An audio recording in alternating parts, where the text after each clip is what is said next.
আমার প্রিয় বন্ধুরা, আজকে কথা বলবো স্ট্রাগলিং নিয়ে। আমরা যে স্ট্রাগলিং করছি, যারা করছি স্ট্রাগলিং লাইফে, কখনো লাইফে আমরা রিলেশনশিপ নিয়ে স্ট্রাগলিং করি, কখনো হেলথ ইস্যুস আমাদেরকে স্ট্রাগলিং করায়, আর সব থেকে বেশি ফাইন্যান্সিয়াল ইস্যুটা আমাদেরকে স্ট্রাগলিং করায়। এটা প্রত্যেকটা মানুষের লাইফে স্ট্রাগলিং চলে, কিন্তু এই স্ট্রাগলিং যে আপনি করছেন বা আপনি যে সময়টা পার করছেন, সেই সময়টা যে কষ্টের মধ্যে দিয়ে যাচ্ছে, এটা কি ন্যাচারাল, না এটা কি কোনো ব্লক থেকে তৈরি হচ্ছে? আমরা কিভাবে এটাকে বুঝবো বা এটাকে ওভারকাম করব কিভাবে? দেখবেন যে আমাদের অনেকের এরকম আছে যে ব্যবসা করছি, তো হঠাৎ করে ব্যবসায় ধস নামলো। অনেক চেষ্টা করেও ব্যবসাকে আবার আগের অবস্থায় ফিরিয়ে আনতে পারা গেল না। প্রক্রিয়াটা চলতেই থাকলো। আমি বিভিন্নভাবে ট্রাই করতে থাকলাম, অনেক কিছু করতে থাকলাম, কোনো কিছুতেই কোনো লাভ হলো না। এইভাবে ৩ মাস, ৬ মাস, ৯ মাস, বছর কেটে গেল। তাহলে এটা কি কোনো ন্যাচারাল প্রসেস, নরমাল প্রসেস? না আমি কোথাও কোনো মিস্টেক করছি? আবার হঠাৎ করে আমার চাকরি ছিল, এখন চাকরি চলে গেল। আমার স্কিল আছে, নলেজ আছে। আমি আমার সাবজেক্টটা খুব ভালো বুঝি। আমার সেক্টরের সব কাজ আমি ভালো করতে পারি। কিন্তু আমি কোনো জব পাচ্ছি না। আবার এরকম হতে পারে যে ডাক্তার, আপনি অসুস্থ হয়েছেন, ডাক্তার আপনার চিকিৎসা করছে, কিন্তু আপনি পুরোপুরি সুস্থ হয়ে উঠছেন না। কেন এরকম হচ্ছে? আজকে এই প্রশ্নটা একটা সূক্ষ্ম উত্তর আমরা খুঁজতে চলছি। আপনার যদি জীবনে এরকম হয় যে আপনি একটা জায়গায় গিয়ে স্টাক হয়ে গেছেন, এগোতে পারছেন না, হুম? তাহলে আপনি কি করবেন? সেই জায়গায় আপনার কি করা প্রয়োজন? আচ্ছা, আপনি নিজেকে ৩ টা প্রশ্ন করেন। ১ম যে প্রশ্ন আপনি করবেন, সেই প্রশ্নটা হচ্ছে এইটা, যে আমি যে বিষয়টা নিয়ে কাজ করি, আমি যে বিষয়টা জানি, যে বিষয়টা বুঝি, যে বিষয়টা পারি, যেই বিষয়ের উপর আমি জব করতেছি বা বিজনেস করতেছি, হুম? এইটা আমি যেখানে বাস করি, সেই দেশে এটার মার্কেটটা কিরকম? এটার চাহিদাটা কিরকম? এটার নিড কিরকম? এটা কি এরকম যে আমার যে স্কিল আছে, এটার এখানে কোনো প্রয়োজনই নাই? এটা কারো লাগবে না? হ্যাঁ, আমার আছে স্কিল, কিন্তু এটা কোথাও প্রয়োজন নেই। কারোর প্রয়োজন মেটাচ্ছে না। এই প্রয়োজনটা সবার মিটে গেছে। এখানে দরকার নাই।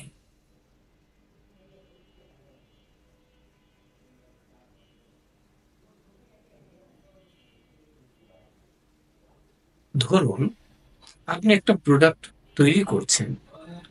সেই প্রোডাক্টের কোনো নিড নাই। কারোরই প্রয়োজন নাই। তাহলে আপনি যত ভালোই প্রোডাক্ট তৈরি করেন না কেন, ওটার যদি কারোর প্রয়োজনই না থাকে, তাহলে ওটা নেবে কি? ১ম প্রশ্ন, যে আমি যেটা জানি, যেটা পারি, যেটা করি, ওটার কি আসলে প্রয়োজন আছে? তা আপনার কাছে উত্তর একটা সময় আসবে যে আমি কি বোকা নাকি? যেটার প্রয়োজন নেই ওটা আমি শিখে বসে থাকবো কেন? ওটা আমি করব কেন? তাহলে ওটার প্রয়োজন আছে। তো প্রয়োজন আছে, তো ওটা তো মানুষ পারচেজ করছে, নিচ্ছে। সেটা সার্ভিস হোক, প্রোডাক্ট হোক। তাহলে আমারটা নয় কেন? যদি বিষয়টা এরকম হতো যে প্রয়োজন নেই, তাহলে বাহিরের জগতে সমস্যা আছে। আমার কোনো অসুবিধা নাই, আমার সমস্যা নাই, আমি ঠিক আছি। আর যদি বাহিরের জগতে প্রয়োজন আছে, আমারটা নিচ্ছে না, তাহলে সমস্যাটা আমার মধ্যে আছে। What to do? তাহলে আমি কি করব?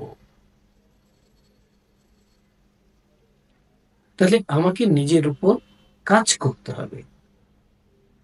আমাদের লাইফে কি হয় জানেন? যখন কোন একটা স্ট্রাগলিং শুরু হয়, কষ্টের দিন আমাদের শুরু হয়, আমাদের ব্রেনের মধ্যে একটা প্যাটার্ন আমরা তৈরি করে নিই কষ্টের। আমরা তো ছাড়তে চাই সেই প্যাটার্নকে, প্যাটার্ন আমাদেরকে ছাড়তে চায় না। ঠিক আছে, দেখবেন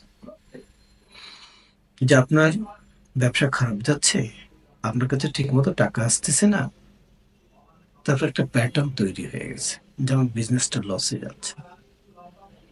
তা আপনি সকাল থেকে নিয়ে আপনার ফোকাসটা লসের মধ্যে, কারণ গত 3 মাস যাবত এটাই চলছে, এটাই এই সিচুয়েশনের মধ্যে দিয়ে যাচ্ছেন, তা আপনার প্যাটার্নটা হয়ে গেছে লসের। ঠিক আছে, আপনি কিভাবে লাভবান হবেন, কিভাবে বিজনেসটাকে ডেভেলপ করবেন, ওটার চিন্তা আপনি করেন, কিন্তু ওটা খুব সামান্য করেন, আর মাথায় লস ঘুরতে থাকে, লসের একটা ফিয়ার কাজ করে, এটা সারাক্ষণ করতে থাকে। আপনি এই ফিয়ারটাকে, যতক্ষণ এই ভয়টাকে আপনি অতিক্রম না করতে পারছেন, আপনি আবার লাভের মুখটা দেখতে পারবেন না। আপনার চাকরি হারানোর ভয় যদি আপনার ভেতরে প্রচন্ড কাজ করে, তাহলে চাকরিটা পাওয়া যাবে না। আপনার পরীক্ষা পাশ করার যদি ভয় অনেকভাবে কাজ করে, তিনবার পরীক্ষায় ফেল করেছেন, তাহলে চতুর্থবার আপনার যদি ভয় কাজ করে, আপনি কিন্তু পাশ করতে পারবেন না, যতই বেশি পড়াশোনা করেন না কেন, আপনি যতই নলেজেবল হন না কেন, আপনার জবটা হবে না। আপনি যত ভালোই বিজনেস বুঝেন না কেন, আপনি বিজনেসটাকে সাকসেস করতে পারবেন না। এখানে প্যাটার্ন তৈরি হয়ে গেছে, সেই প্যাটার্ন থেকে আপনি বেরোতে পারছেন না। এটা আমাদের সাথে হয়।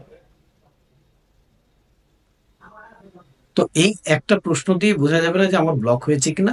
সেকেন্ড কোশ্চেন যেটা আসবে, সেটা হলো, আমার কি একটা প্যাটার্ন চলতেছে, যে আমি যেটাই করছি ওটার মধ্যেই ফেলিয়ার হচ্ছে, এরকম একটা প্যাটার্ন চলছে?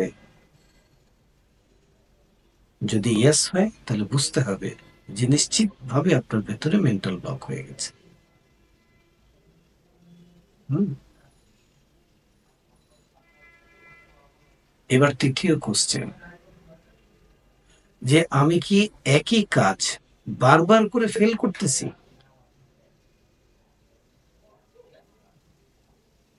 ইয়েস। তাহলে এখন আগে আমাকে আমার ইনার বিলিভ নিয়ে কাজ করতে হবে, আমার থট প্যাটার্নকে নিয়ে আমার কাজ করতে হবে। দেখেন, আমরা এই বস্তু জগৎকে এক্সপিরিয়েন্স করছি একভাবে, এটাকে লিভিং করছি একভাবে, আর আমাদের ভেতরে এটাকে লিভিং করার জন্য প্যাটার্ন আমাদের তৈরি করছি আমরা। সমস্যা তখন হয় যখন কোনো প্রবলেম সামনে আসে, কোনো চ্যালেঞ্জেস সামনে আসে। যখন একটার পর একটা চ্যালেঞ্জেস আসতে থাকে, তখন আমরা নিজেদের মধ্যে একটা নেগেটিভ প্যাটার্ন তৈরি করে ফেলি। আপনি চিন্তা করছেন এটাকে ভাঙবেন কিভাবে, এই প্যাটার্নটাকে ঠিক করবেন কিভাবে। সিলভা মেথড আপনাকে শেখাবে, সিলভা মাইন্ড কন্ট্রোল মেথড। এটা হচ্ছে সিলভার 22 বছর রিসার্চ করা জিনিস, যে আপনার ব্রেন এবং মাইন্ডকে আপনি কিভাবে প্রিপেয়ার করবেন কাজের জন্য, কিভাবে এটাকে অ্যাপ্লাই করবেন লাইফে। প্রত্যেকটা ইস্যুতে আমাদের দুটো ব্রেন আছে, একটা হচ্ছে লজিক্যাল ব্রেন, আর একটা হচ্ছে ইনটিউটিভ ব্রেন, ক্রিয়েটিভ ব্রেন। যখন আপনি একটা প্যাটার্ন ভাঙবেন আর ওটাকে রিপ্লেস করবেন, তখন আপনাকে আপনার ইনটিউটিভ সাবকনসিয়াস মাইন্ডকে, রাইট ব্রেনকে কন্ডিশন করতে হবে। মজার একটা ব্যাপার কি জানেন, আমাদের ব্রেন এবং মাইন্ড, বাস্তব আর কল্পনা, এই দুটোর মধ্যে পার্থক্য করতে পারে না। এটা আমাদের অনেক বড় সৌভাগ্য যে আমি কল্পনা করছি না বাস্তবে করছি, এটা আমাদের ব্রেন পার্থক্য করতে জানে না। তো প্যাটার্নটাকে ব্রেক করার জন্য আমাদেরকে এই সিস্টেমকে কাজে লাগাতে হয়। এই সিস্টেমকে কিভাবে প্রপার ওয়েতে কাজে লাগাতে হয়, তার পুরো এডুকেশনটা সিলভা মেথডের মধ্যে আছে। তা আপনি লাইফে যেটা নিয়ে স্ট্রাগলিং করে থাকেন না কেন, আপনি সিলভা মেথড করলে আপনি খুব সহজে এটা থেকে বেরিয়ে আসতে পারবেন, একটা নতুন পজিটিভ প্যাটার্ন নিজের ভেতরে তৈরি করতে পারেন। তা আসুন, আমি সিলভা মেথডের কোর্স করাই, 4টে দিন লাইফ থেকে দেন, আপনার লাইফকে আপনি ট্রান্সফর্ম করবেন, কারণ আপনি হবেন আপনার মাইন্ড এবং ব্রেনের মাস্টার। তো আমার এই ভিডিওটা আপনারা শেয়ার করে দেবেন, লাইক করবেন, সাবস্ক্রাইব করবেন। এই নলেজ প্রত্যেকটা মানুষের প্রয়োজন, তাদের কাছে আমার এই মেসেজটা পৌঁছায় দেবেন। আপনার জীবনটা সুখের হোক, শান্তির হোক, আনন্দের হোক, এই কামনায় এই পর্যন্ত। Thank you.